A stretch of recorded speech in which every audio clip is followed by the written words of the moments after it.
Now that we have transferred some records to our library, we can examine the library page and identify what pieces of information are available and how the layout works.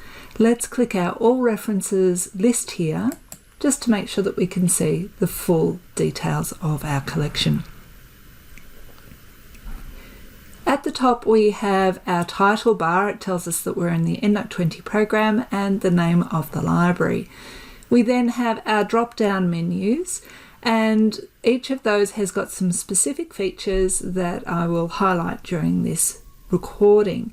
The important one for users of EndNote from the past is that we now have a new drop-down menu called Library, and Library allows us to do things that affect our entire collection. So we'll have a look at those in a little bit more detail as we go. After we have our drop-down menus, we have in the All References big white central pane the search box, which is here. The search box is a simple search box, which means that you can put in some words and it will search the author, title and keywords fields for them. If you wish to do more advanced searches within your collection, you can click Advanced Search and be more specific. Then just click Simple Search to go back again. The dark blue left side pane is called our Groups pane. This is where we can do management of our content and, in some cases, finding new content. Our All References, if we click on it, shows us in the center section all of the items that we have gathered together in our research collection. Imported references at the moment on my screen shows one, which is the library record that I sent across using our browser. We have recently added, which just allows you to see your most recent processes.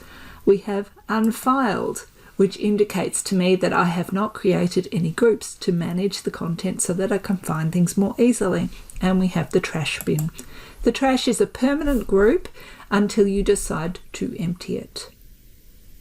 The group section we're actually going to go through in further detail later on in this section. I will caution you that you might want to just close down the online searching. Some of these databases might be of interest to you, but we don't cover the content within this class.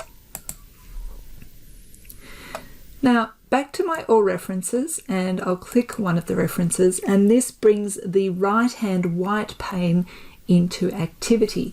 So when we click a record, we will see on the right-hand side that particular record in what is called Summary View. It gives us the first family name of the author, a number in our library. That's a running number sequence, which means that this is the 14th one to arrive in our record.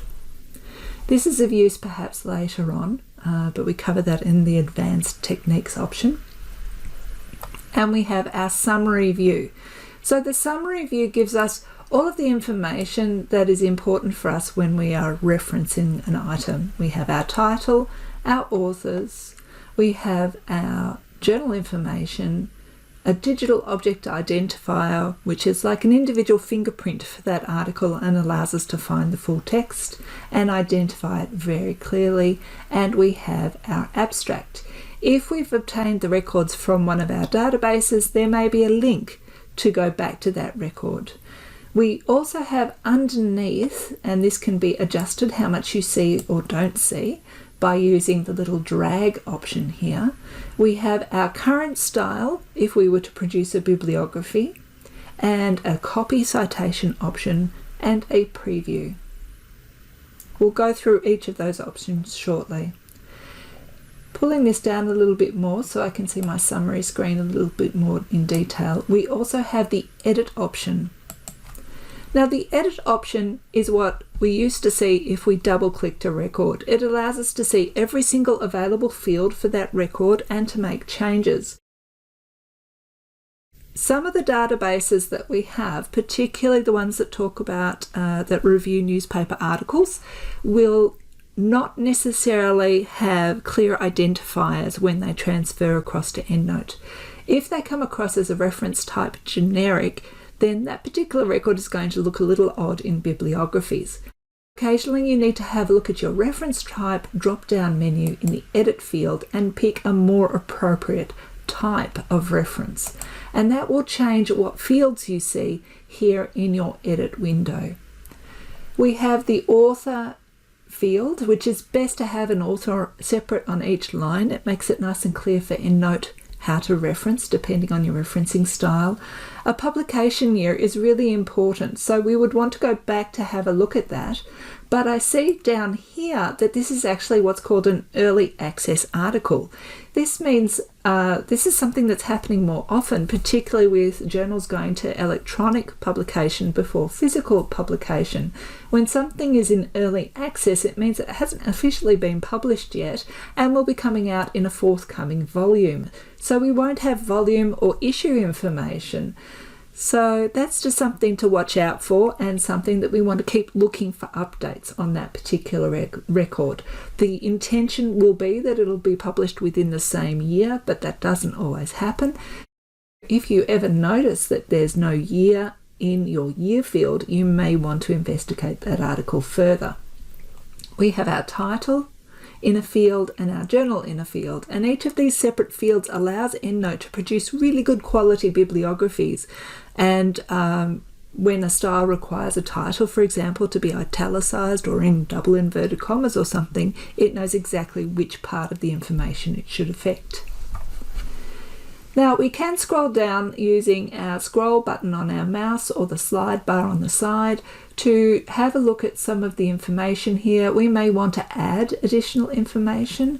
For example, in the keywords, we may have our own concept terms that we like to use for consistency, so we can add our own keywords. We might want to manipulate the abstract or clean out the notes field, which is where often databases have additional information that EndNote can't necessarily interpret, and it might go in the notes field as something that you might want to investigate. Also, we have a research notes field, which is a really good place for you to write notes to yourself or colleagues if you're going to share your research and share your library about your thoughts about that particular paper. You can attach a file manually using this option here, and sometimes there are author addresses which might be of interest to you if you wish to correspond with the authors. There are some additional fields that you may wish to have put information in, and all of that can be done by this edit window. The important thing is that at the end you click your save button. Currently mine is hidden, not active because I haven't made any changes. So clicking into any of these fields makes them active. You can change the formatting a little bit, and then you can go back to your summary screen to see the item again. If you already have the full text for an item, simply click Attach File and you will be able to add that full text item to your library for backup if you wish. A couple of notes for people who have used EndNote before. In the past, if you double-clicked a record, it would open up an entire screen that would allow you to change the information about it. So this is now part of the edit screen. Double-clicking on a record will not do anything in particular. Also, in our full edit screen, in the past we were able to highlight a title and we had an option to change the case, which could be really useful in a situation like this one where the entire title is capitalized. Unfortunately, that's no longer a feature in EndNote. You will need to either manually change that or copy it across to something like Office's Word, change the capitalization and bring it back again.